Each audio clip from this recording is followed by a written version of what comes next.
Hey, happy HubSpotters. Have you been stuck with the historical HubSpot templates? Have you dreamed of a day where you could use themes and the drag and drop and everything that makes your life easier in the HubSpot CMS? What if I told you there was a way that you could make the two worlds collide into one and probably save yourself a buttload of time? Then hey, you know what time it is.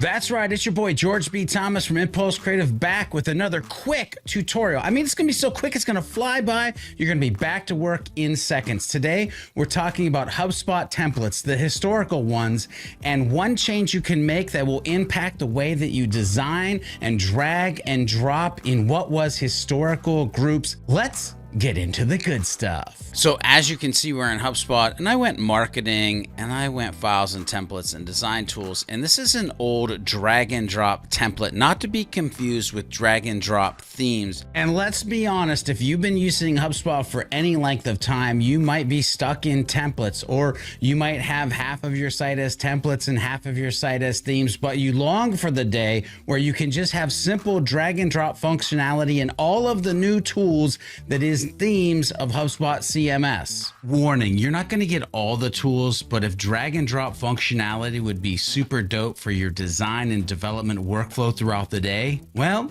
keep watching. But there's a new functionality that you can actually add to maybe ease your pain and make your life a little bit easier. So let me explain. If I go over to pages and I've literally looked for old templates, which is I'm looking for this old templates new functionality, and I found this template here. I'm going to go ahead and select it and say select template. And what you're going to see is when this page loads, we've got contents and we've got 2020 header, rich text form, but notice we can't actually add anything and we don't have any drag and drop functionality. We can just literally expand and we can change the content and things like that. However, if I come back here to Design Manager and I right click on this module group and say convert to drag and drop area, notice how it says now drag and drop area, and I can publish these changes. Now what I can do when I come back into this page is I can refresh this page, and because I've added that, notice I now have access to the add. And if I scroll down here past that menu, what I can do is notice I've got these sections where now the form lives.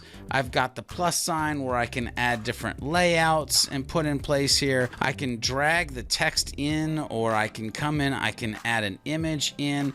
So literally in an old template, I now have the ability to add drag and drop areas and maybe ease the pain of what I'm trying to update or adjust inside of HubSpot. So it's that simple, it's that easy. Head into your historical templates, look for those areas that were groups and now need to be drag and drop areas, and maybe get stuff done quicker and easier. And while you're doing that, remember to be a happy, helpful, humble human, and we'll see you in the next video.